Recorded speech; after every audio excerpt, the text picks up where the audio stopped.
Галзуу кино сувагтан тавтай марил бүгдээрээ тавлаг сайхан уу манайхан. За тэгэхээр галзуу series суваг дээр маань The East Palace гэх энэ эвгүүд цаврал ярагдаад эхэлсэн. Тэгэхээр борон уламжлал ёсороо хамгийн ихний партиг нь хамгийн ихний дугаарыг нь collaboration хийгээд галзуу кино дээр та нартай ингэж хүргэж байна гэж та нар маань тэгээд сонирхож үзээд үргэлжлүүлж үзэх хүсэл чинь төрөх юм бол галзуу series сувагт борон бүтнээр нь ярьж байгаа шүү гэж. Тэгэхээр энэ галзуу сонирхолтой цавралыг Unitel-тэй хамтран хүргэж байна. Зуны онцлог дата багцад худалдаанд гарчээ. 50 болон 100 ГБ датагаа 40% хөнгөлөлтөд үнээр аваад супер бэлэгтэй 20 жил урамшуулалд оролцох нэг эрх бэлгэн даваарай. Зуны датагаа аваад дуртай зүйлдээ зарцуулъя гэж. За ингээд хэдүүлээ энэ галзуу сонирхолтой эвгүй цавралыг сонирхоод үзцгээе.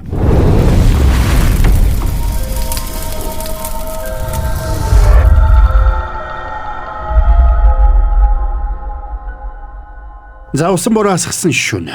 Нэгэр хөлөө зөөж ядан алхаж угаагаар цоврал эхэлнэ. Тэгээд тэр нэг цөөрөмд очоод барьсан ил дээрээ хоолоогоо хэрчээд амиаг өдөгчигдэг.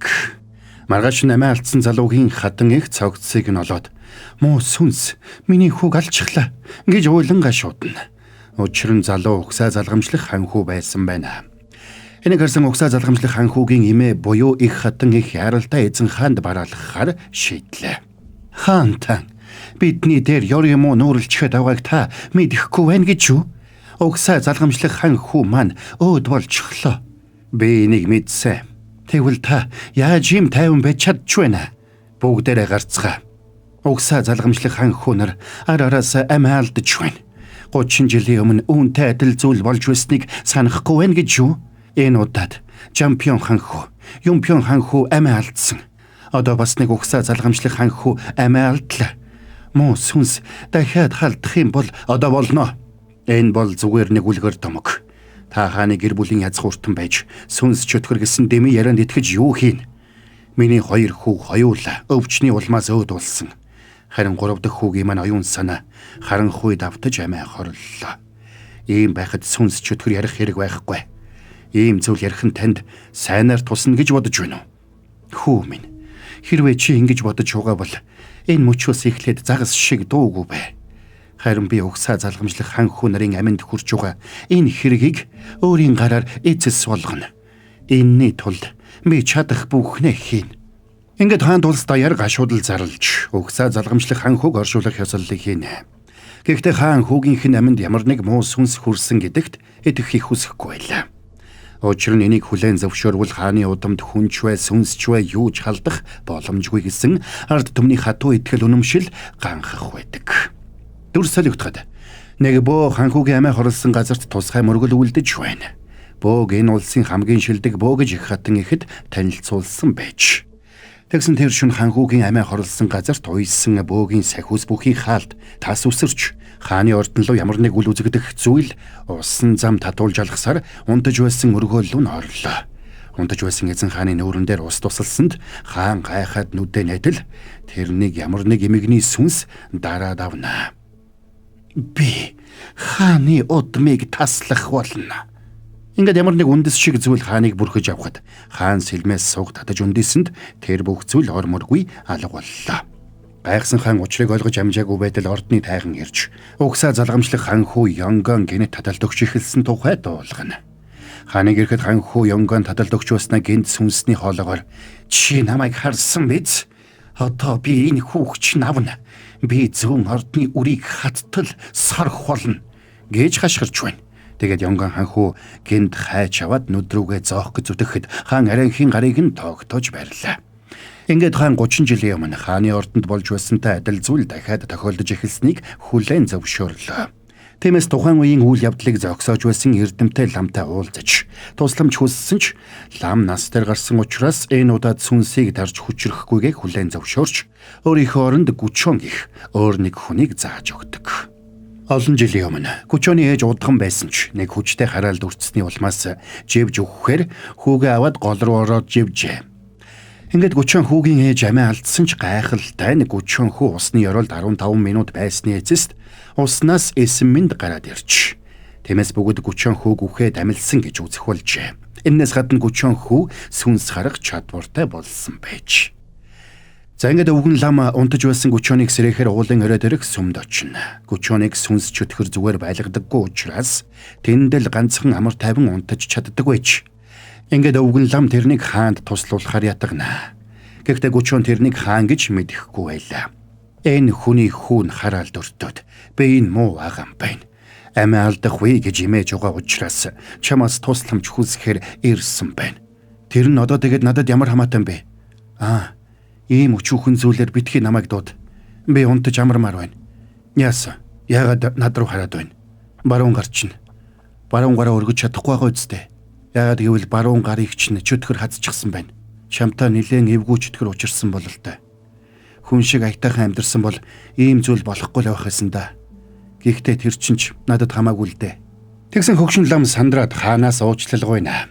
Ингээд Гүчон тэндээс явсан ч хаан тэр шөнө нь Гүчоныг хулгайлж хүлээд авдарт хийж ордон руугаа аваад явдаг. Тэгээд тэрний хаан хүүгийн амиа хорлсон цөөрмийн дэргэд авчраад хаан өөрөө хааны хувцастайгаа өмнө нь гарч ирлээ.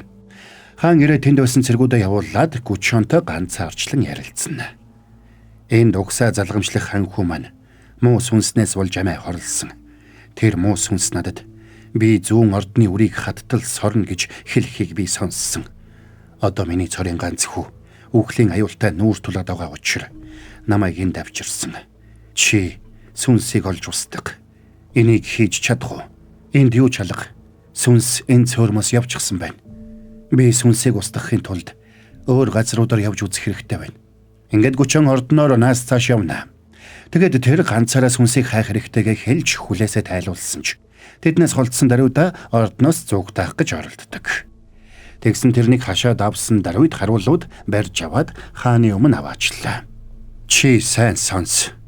Хэрвээ дахид зүгтаах гэж оролдох юм бол би чиний хоёр гарыг тасдна.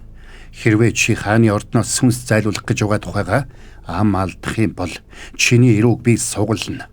Хэрвээ чи сүнсийг устгах чадлагүй хүү минь амиа алдах юм бол би чиний толгойг өөрийн гараар авна. Хааны ордонд орсон хүн амьд гарч ирдэггүй гэдэг үг хоосон үг биш шүү. Гэхдээ чамд нэг болзол өгье. Хэрвээ чи миний хүүгийн амийг аварч чөтгөрийг зайлуулах юм бол чамайг чөлөөлж хүссэн бүхнийг чинь өгнө. Ойлгов уу? Өнөөдрөөс эхлээд чи хааны ордонд ажиллах Фэнг шүүгийн багш. Чамд хэрэгтэй бүхнийг би хангаж өгнө. Ингээд аргагүй байдалд орсон Гүчон хааны ордонд амьдрах ёстой боллоо. Маргааш нь эзэн хаан нэг ордны ахайтныг дуудуулж уулзнаа. Хаан тэр залууг ахайтантай 10 жилийн турш уулзуулаагүй байж. Ахайтан үнэн хэрэгтээ хааны охинч хаан охиноо олон жилийн өмнө нас барсан гэж зарлаж ордны ахайтан мэтээр амьдруулах болсон нь тэр байж. Залуу ахайтныг Синган гинэ. Хаан тэрнээс тусламж хүсэж дуудуулсан учир нь Синган сүнсийг сонсож сүнстэй ярилцаж чаддаг байна. Синганч туслахыг зөвшөөрсөн учраас хаан тэрнийг Гүчонтой уулзуулахар явуулна. Синган Гүчоныг нүд цавжилгүй харж хаанд мэдээ өгч байх ёстой байлаа. За сори байж гараа борон та нартай нэг гялс галзуу юм хэлээдгий. Тэгэхээр манай хаан цаан чин Unitel-ийн хуваалцдаг дундын дата багцууд худалдаанд гарчээ. Дундын дата аваад гэр бүлийн гишүүдийн дата хэрэглээг нэг дор шийдэнгээ супер бэлэгтэй 20 жил урамшуулалд оролцох эрхтэй болоорой гэж. 20, 40, 70, 100 гига дундын дата багцууд 50 хүртэлх хувийн хөнгөлөлттэй гэж байгаа. Unitel Tokyo App-аар family үйлчилгээнд бүртгүүлэл хамтдаа ашиглах дундын датагаа ашиглаарай манай хаан. Анхаарлаа тусанд баярлалаа. Кино тайлбараа үргэлжлүүлцгээе. Очигт нь Гүчон ихэндээ дурамчхан хүлээж авна. Тэгээд Синганыг үл тоож буцаад унтах гэсэн ч цаадах нь цаг баг байгааг сануулад хүнчлийг нь хуу татаад босголоо. Синганаас бусад ордны бүх ахайтнууд Гүчоныг хааны урьж авчирсан Фэнг Шу мастер гэж бодцгоно. Тиймээс Синган тэрнийг Фэнг Шугийн их багш шиг бие зөв авч явахыг хатуу сануулдаг. Тэгээд залуу хаан хүүгийн байга өргөнд очсон ч их хатан ихийн тушаалаар тийшээ хэнийгч нэвтрүүлэхгүй гэж хариуцсан ахайтан нь тэднийг буцаадаг. Мань хоёрыг явсны дараа ахайтан их хатан ихтер ирж эзэн хаан тэдний өргөөллөө Фэнг Шугийн багш ирүүлсэнийг мэдэгдсэнд их хатан их гайхна. Хаан хүүгийн өргөөнд их хатан ихэн авчирсан бөө тусгай шившлэг бүхий сахиуснууд бэлдэж байна. Тэгсэн тэдний ярианаас хаан Гүчоныг зүүн ордны хамгийн захын хүн амьдардгүй хэсэгт байрлуулсан болох нь тодорхой болно. Тэр хэсэгт хэд хэдэн хүн учир битүүлгээр амиа алдсан учраас хүн амьдрахаа болсон байж. Энийг сонссон их хатан их тэр фэнг шүүгийн багш гэдэг нь жирийн хүн биш байх гэж таамаглана. Зарим нөгөө талд Гүчон Синган хоёр ордон дотор ийш тийш алхасаар. Гүчоныг юу ч хийхгүй дэмийл сэлгүүцэж алхасаар байгаад Синган гайхна. Ингэж дэмий алхаж явахаар сүнс шүглсэн гэдэг цөөрмөлөө явбал яасан. Тэгэд нэмэргүй. Би шалгасан. Тэр явчихсан байна лээ. Альбангуудаас ялгаатай нь сүнснүүд нэг дөрөв удаан байдаггүй. Ийш тийшээ тэнүүчилж байдаг. Альбан гэж юу юм бэ? Надад тайлбарлаад өг л дөө. Би энэ талаар сурмаар байна. Ятаргаатай юм бэ. За яах вэ? Сүнс гэдэг нь өгсөн хүнээс ихтэй бол альбан гэдэг нь энэ ертөнцийн сөрөг энергиуд их хэмжээгээр нэг дор цугларахын нэр юм. Миний байсан байшингийн таазанд нэг байсан. Одоо жишээ нь тэнд нэг байна. Сүнс биш болохоор сүнс шиг хөөж болохгүй. Тэр зүрхэндээ хар хорийг тээж яваа хүмүүсийг эзэмдэж зовоож байдгийг. Тиймээс тэднээс хол байсан нь дээр. Ингээд Гүчоныг явахад тэрний харж байсан альбан Синган харж чадахгүй байлаа. Тэгвэл тэр цөөрмийн сүнс альбан биш байх нэ? Биш ээ. Альбангууд хэн нэгэн хүнийг тухайлан үзэн яддаггүй. Тэгэхээр тэр цөөрмийн сүнс бол тэрэн байж таарна. Сүнс дотор олон янз. Хамгийн энгийн хэлбэр нь нас урсан ч дараа төрөл рүүгээ шилжиж чадаагүй хүний сүнс юм. Тэд гим хоргүй. Харин тэрэн гэдэг нь асар их хүс хонзон. Хорсол тээж нас барсан хүний сүнс. Тэд өөрсдөд нь хор учруулсан хүмүүсийн эсрэг муу гүйлддэг. Үзэн ядалт хэдий ч нэг байна. Тэр нь хүний сүнсийг маш их хүчээр дарж байдаг. Иннээс болоод тэрэнгүүд дэлхийдээ холбогдож эндээ үлддэг. Тэднийг нөгөө ертөнц рүү илгээх ганц зам бол тэр холбоосыг таслах. Гэхдээ энэ их амаргүй ажил. Тэгээд байшиндаа ирсэн хойно Гүчон хүнчлийнхээ давууг зүсэж бүдүүн олс томж эхэллээ. Тэгээд Синганыг ордны хашааны гаднаас ордон руу чиглэж ургасан тоорын мөчрөөс нилээд хэдэг авчрахыг тушаана. Синганч дуртай дургүй яваад хэлснийг нь авчирнаа.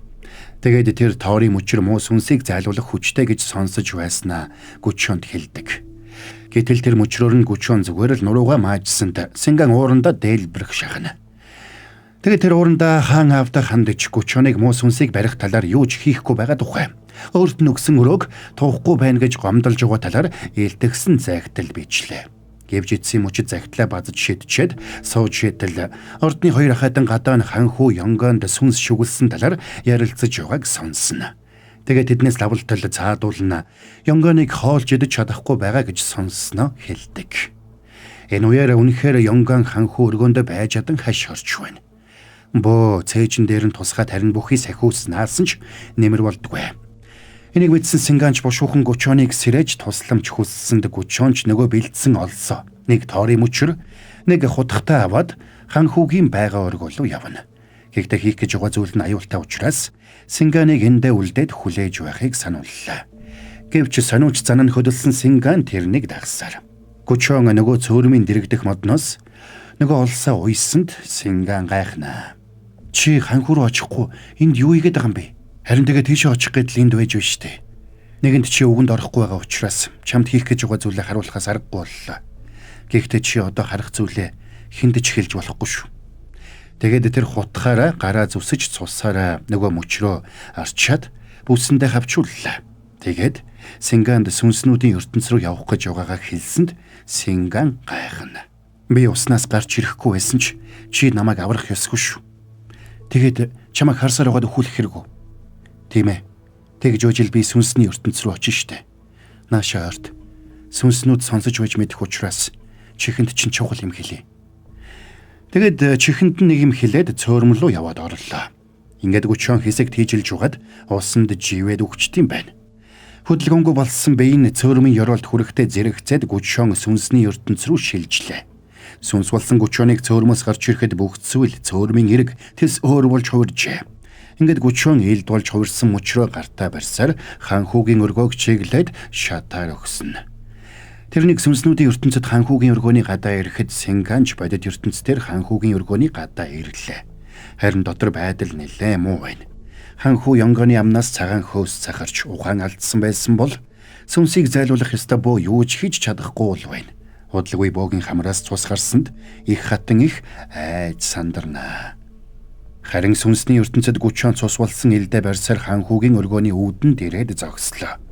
ханхүүгийн өргөн дотор нэг сүнс цаашаа харж зогсоод хар үндэс шиг зүйлсээр ханхүүгийн дөрөв мөчнөөс тэлээд татсанд бодит ертөнцөд ч ханхүү чангаар хашгирч агаарт өргөгдөнө. Тэгсэн гүчоонч хаалгыг эвдэж дайрч ороод нөгөө сүнсний толгойг тасцавчлаа. Үүнтэй зэрэгцээд ханхүү газар тунна. Толгоогоо таслуулсан сүнс бүх хар үндсээ цуглуулж ханхүү дээрээс хадахаар дайрсан ч гүчоон биеэрээ халахалж ханхүүгийн амийг аварна. Үүнтэй зэрэгцээд Синганч гүчооны хилснэр ханхүүгийн өргөний үүдэнд ирээд алгаа хутгаар зүсэж тухандаа түрхэд гарцыг хаагаад зогсдог. Толгоогүй болсон өнөөх сүнс ханхүүгийн өргөнөөс гарахаар гүгээд ирсэн ч Синганы цусыг хараад нам зогслоо. Харин гүчоон энийг ашиглаж сүнсийг ил дээрээ нэвтсүүлбэнэ. Тэгэд гүчоон харалж муудсан илдээ газар таялсанд Синганд тэрний бүсэндээ зөөгээд сүнсний ертөнц рүү явсан тоорын мөчр харагдсанд гүчооныг үнэхээр тэнд байгаа юм байна гэдгийг ойлгоно.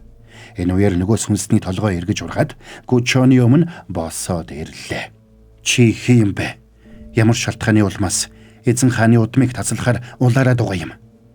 Тэгсэн нөгөө сүнс дайрсанд тэрнийг энэ удаа дийлэхгүйгээ мэдсэн гүчоон цугтана.